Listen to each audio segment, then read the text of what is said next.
Welcome to The Learning Curve. A podcast about insights, inspiration and innovation in higher education. My name is Van de Poel. My name is Sharon Klinkenberg. We are lecturers communication science at the University of Amsterdam. And we work for the Teaching and Learning Center of the Faculty of Social and Behavioral Sciences. Welcome listeners. Yes. Welcome Van. Welcome back. Welcome Sharon. We're going to talk about student evaluations. Don't you love him? Sometimes. Sometimes not. Depends on what they say, right? Exactly. And it is often harsh. And we thought it would be a good idea to share our experiences. Also to put your own student reflections into perspective, maybe. Mm-hmm. That it's not always rosy and that other teachers also have to deal with the same. Not verbal, but written abuse sometimes. Yeah. Although you make it sound very negative now, I actually do get very positive feedback, or based on a course level, very positive feedback. But I can tell you, I started working in 2016 for the University of Amsterdam, and it was the start of the international track of communication science. And I was the first teacher of the students, and I taught the methods of communication research and statistics course for the first time in English. Mm-hmm. So it had to be redesigned, and I did that over summer with other people as well, of course. But it was my first time. You know, I'm not a statistician. My background is psychology and health sciences and health communication. But I got this job and I started teaching methods and statistics.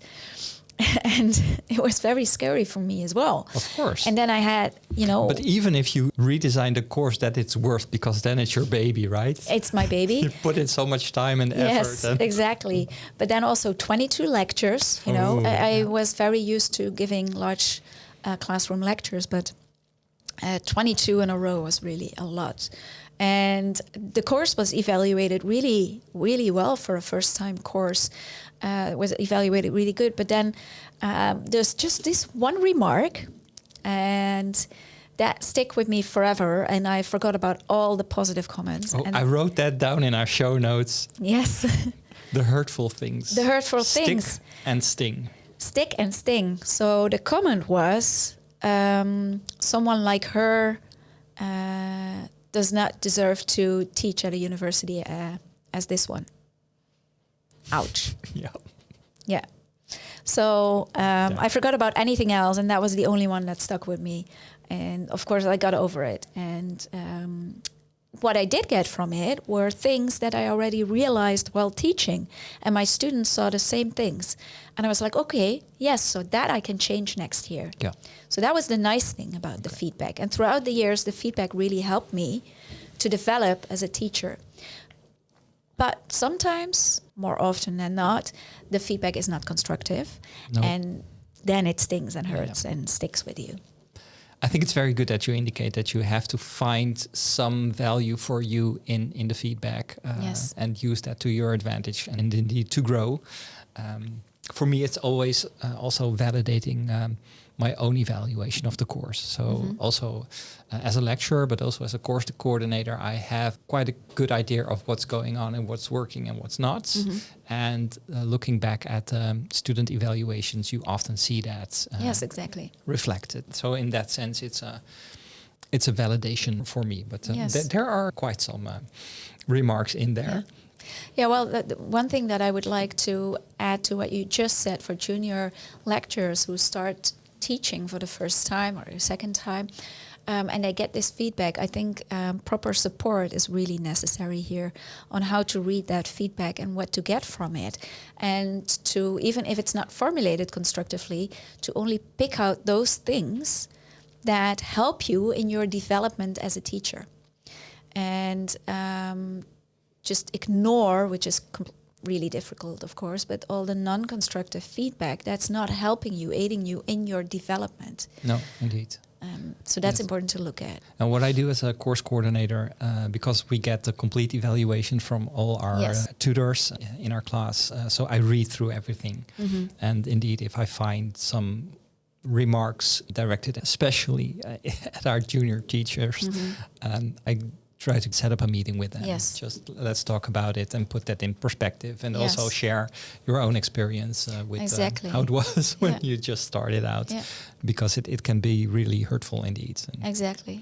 But it is also a really nice moment of reflection that you can then at that moment have as a coordinator. So what you could do is then also to set kind of developmental goals with that teacher, like in your next course, what would you like to change? And what actually went really well, and are you going to keep or elaborate on in next courses? And then come back to it in the next course to see how it went. Exactly. Yeah. I had quite recently, indeed, one situation where there was indeed a few bad remarks from a tutorial teacher who had just 2 student response from all the other students. So, and that's also a thing, right? Because the response rate is often not that high. No. You're motivated. Well, students are often motivated to fill in the evaluation if they are not satisfied. Yes. So it's also being aware of what's coming in there. Yeah, of course, these student evaluations have always been questioned and criticized for the fact that the results are often not reliable. If you do proper academic research, scientific research, you know that this is not a reliable overview of what all students think. That makes it a bit more difficult also to interpret the results, especially for closed-ended questions. You get a certain score on a course, but what does it tell you to have that score? Should you even have scores or grades in there? Should students assign a grade to a teacher when they have no expertise on teaching and what qualities a teacher should possess?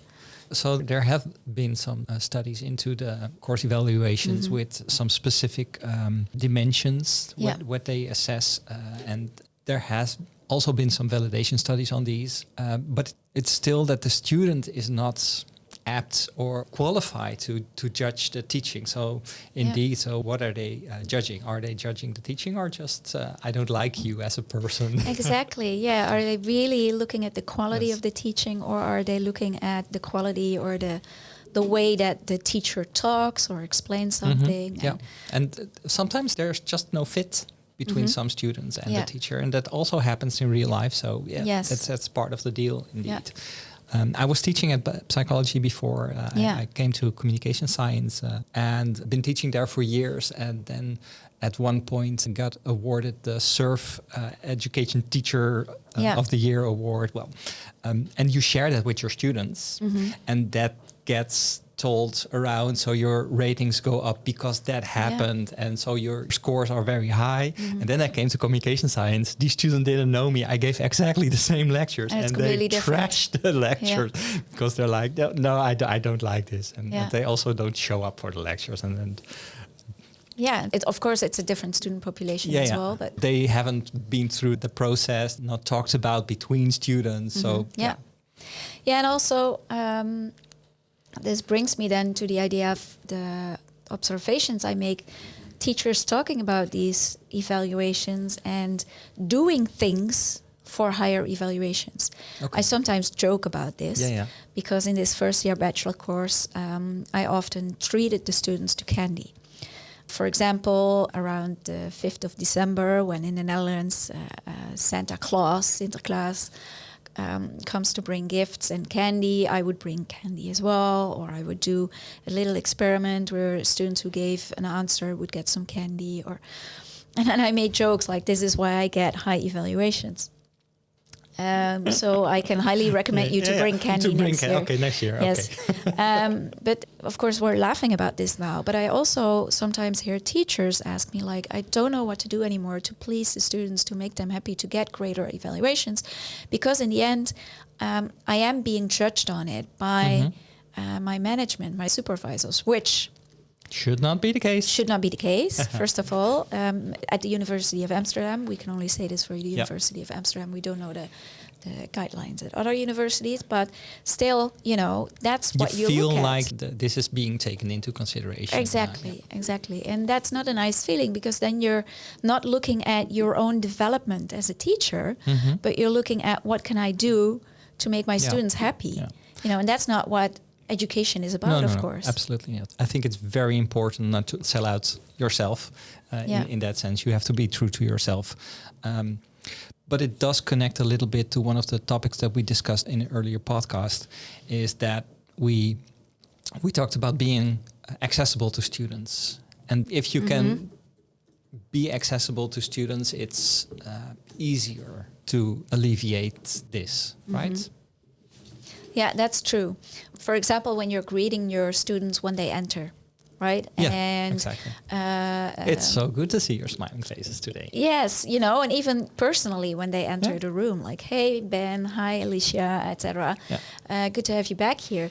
That's a small investment. Even, you're really, really busy and then you have to teach in between. But these students also need that connection in their learning. And that is one of the things that's really important, and I'm not telling you to do that so that you get higher evaluations, but because it's good for the learning process of the students and for the motivation of the students. So looking at self-determination theory, that connectedness is really important. Absolutely. But it should not be a trick for you. It should be something that you grow into. Exactly. Right? Because it's hard to do at first. You're like, ooh. Yeah, well, it depends, of course, a little bit. Maybe for some teachers, it's really their second nature, and for others, it's not. But it's something that just helps you to connect with your students and to be kind of on the same page. Okay, I'm going to teach you, and you want to learn something about this subject matter that we're discussing in this course. So that's a really good one to look at. Yeah. I also cherry-picked some good remarks from the evaluations. Also to share with the team, because you're often teaching as in a team, and as a course coordinator, I try to find some good remarks and share that with the rest of the team, just to also motivate people. So it's not just the negative stuff that sticks out, but you consciously pick out the good stuff and say, well, look, this is also what they're saying. So. Yeah. Well, to round things up, reflecting on what we just discussed, I think there are two important tips that we can give our listeners when it comes to student evaluations. And the first one is, well, like you said, cherry picking. But then take out those things that help you in your development as a teacher and that also foster the quality of the course or the classes that you're teaching. And to support junior lecturers who get criticized and maybe don't know yet how to assess that criticism and what to do with it. Yes, I think that's very important as a course coordinator to support your junior teachers in your course. And dealing with the hurtful remarks, do we just have to have a thick skin? We should be elephants in academia, right? No, personally, I think let them sink in. Take them in and acknowledge and accept that you are allowed to feel hurt. Okay. That it's okay to feel hurt by those comments because they are hurting you. And once you accept that, you're not pushing it away and you more easily forget about it. That's my personal opinion on this. Yeah, for me, I don't let it get to me. I can even laugh it out if I see something very idiotic. I'm like, yeah, You're an elephant. I'm an elephant. Yes. You have to be careful that you don't push it away so much that you're not willing to look at it to better yourself. So that's an important distinction, I think. Yeah, don't ignore it. Yep. Accept that it's hurtful and see what you can do with it. Awesome. We'll leave it at that. Yes. See you next time. Bye. Thanks for joining us for another episode of The Learning Curve. Produced by the Teaching and Learning Center of the Faculty of Social and Behavioral Sciences at the University of Amsterdam. Our music was provided by Peter van Dijk. For more information, find us wherever you get your podcasts.